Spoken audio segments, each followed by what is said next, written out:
What could go right?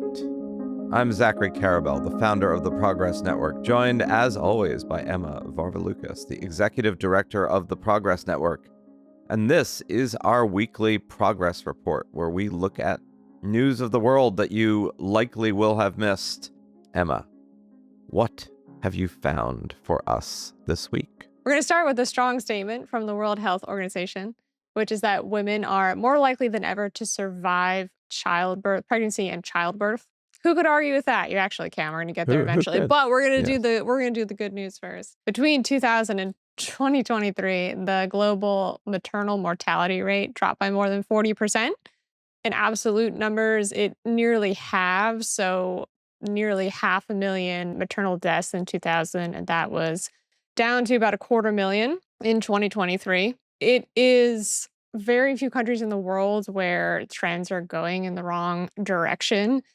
We would be delighted to know that the United States is one of them. But again, we've discussed the maternal mortality data in the US and whether or not it's accurate. But in basically every region in the globe, your odds of surviving pregnancy and childbirth are getting better and better. The usual USAID caveats will apply here, and some other caveats that people maybe are not used to. Progress has been stalling since about 2016. So not sure what the data is going to look like another 20 years from now, if it's going to be nearly as successful. American tax dollars are very much so at play in this success. Of course, we can't say, to what extent or what percentage, but with that money being cut off, it's certainly a headwind for continued progress. But still, I mean, some of these countries, they have cut their maternal mortality rate by just massive, massive amounts. And that's very impressive, and they deserve some applause. Indeed. And some of this will certainly continue just with cleaner water, more antibiotics, better medicine supply. And yes, the absence of USAID billions is going to negatively impact some of the poorest countries, many of which are indeed in sub-Saharan Africa. That being said, there is more robust healthcare, more robust health systems around the world than there ever have been. I suppose the only thing to think about as one looks at absolute numbers is there are also just fewer births globally. So there are going to be fewer absolute numbers of maternal mortality, but in a relative sense, the percentages are going down no matter how you slice it. And look, we will see. I think in many parts of the world, from what I understand, there's just much more robust public health services as governments become more competent, as tax bases become more robust. Governments develop greater capacity when they can collect more taxes, which allows them to pay for public health services. And there's a lot of evidence of that, certainly throughout East Asia and Latin America, let alone Europe, where that's been true all along. I will say one thing about the birth rates, which is that a lot of the really big maternal mortality numbers are in sub-Saharan Africa, and births are not declining there. So it's actually one of those things where, yes, births are declining in a lot of developed countries, but they aren't in developing countries, and maternal deaths have still been cut down there. So yay for them. Yeah. Well, actually, even in sub-Saharan Africa, if you look at Nigeria and Ghana and some of these other places, the rate of population increase is declining. Slowing. There still is population increase, unlike East Asia, where there's absolute population contraction. Or rather, there will be. Right now, there's aging populations more than there's absolute contraction, but there will be in the next 10 years. But even in these countries where there had been 6, 7, 8 births per woman, right, those numbers have come down to 4, 5, sometimes even 3. And including in Nigeria, which had been, everyone was always pointing to, oh, Nigeria is going to have 500 million people by 2050, 2060. And those numbers now seem much higher than will be the case because birth rates have come down so sharply, including in places like Bangladesh, another place that had been looked at as high population growth. So if you're Elon Musk, negative population is a negative thing. I happen to think fewer people is likely to take some of the strains off of multiple societies and multiple systems. But that is another issue we can deal with on another episode. The next time that Elon comes onto the What Could Go Right podcast, yes, we will be sure to he will discuss this with soon, him. he soon may be out of his government job, so he should have Right. ample opportunity to come on the What Could Go Right podcast. That's how I'm planning to celebrate my July 4th, since apparently Doge is going to be shutting down in the next 2 to 3 months around Oh. July. Cool. I thought about that in advance. Circled on your calendar, Doge Day or something Yes. like that. That's the end of Doge Day. Yeah. Anyway, moving on. Let's talk about Japan doing Japan-like things. They have built the world's first 3D printed train station. Of course they have. Of which, of course, they have. I don't think of like some massive transit hub, let's say in Amsterdam or something like that. That's not the situation, or Shibuya, right? It is a pretty small train station. I think it's like 100 square feet. It's in a rural area of Japan, but it's still pretty cool. It took them about a week to print all of the parts, and to reinforce them with concrete, I believe. Hmm. And then they shipped that all over to this area in rural Japan. And essentially, instead of taking months to like try to do the construction without interrupting the train schedules, they did it in about 6 hours overnight. So they just Wow. put it all up. It's not functioning yet. They need to put in like the ticket machines and the things like that, little details, accoutrement, shall we say. But it's going to be up and running soon. The New York Times has a great feature on it with lots of photos and videos, and it's very cool. That's wild. A 3D printed train station. I wish we could do that for New York City subways. Just, overnight, we'll just put in a subway station on 135th Street and Lenox Avenue because we can, just because. Not there yet, but that is pretty extraordinary. And I think augurs, we've talked a bit about like what the future of manufacturing is going to be. There's a lot of talk of for all this current maelstrom of reshoring or whether that's going to happen.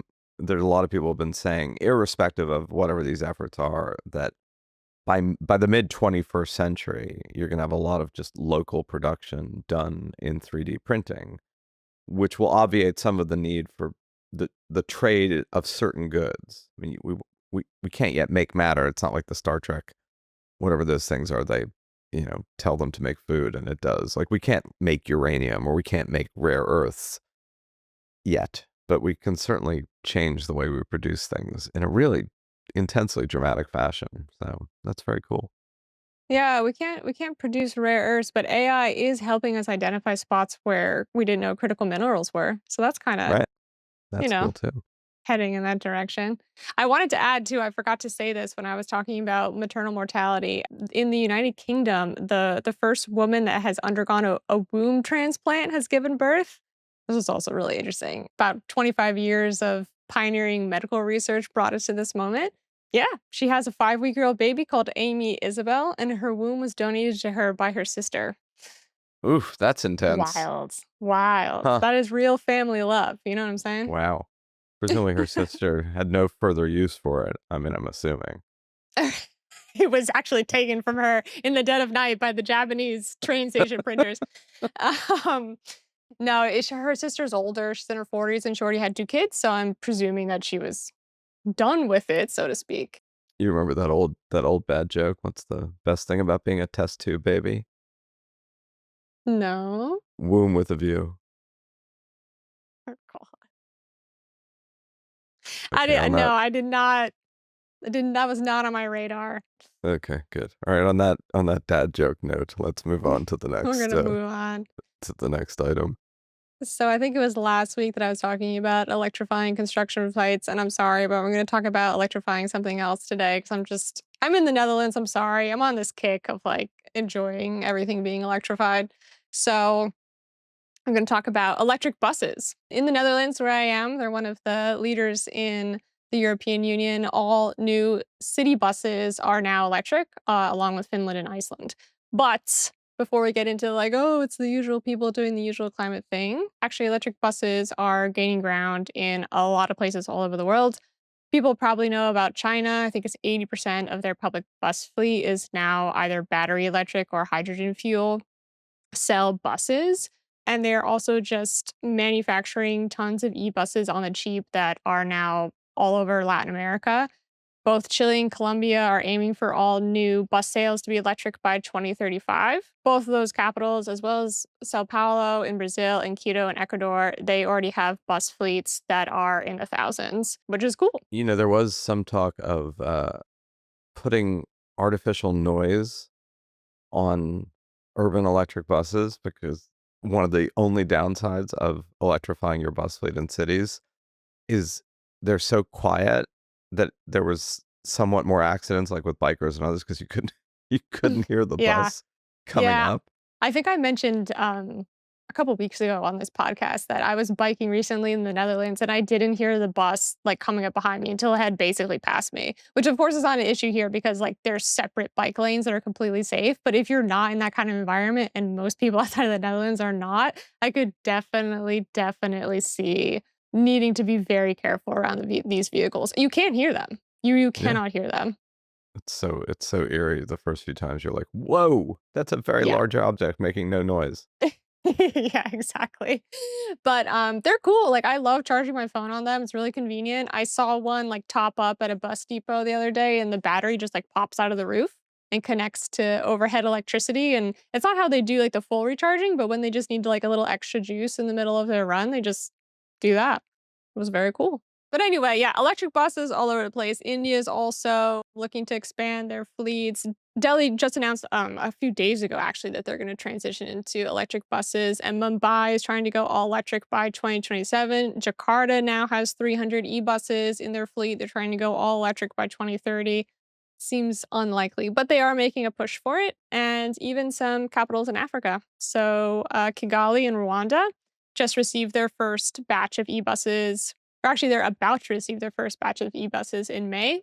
And Cape Town in South Africa is also getting their first batch. So both of those places are going to have a little bit over 100 e-buses by the end of this year. So Wow. yeah, Cool.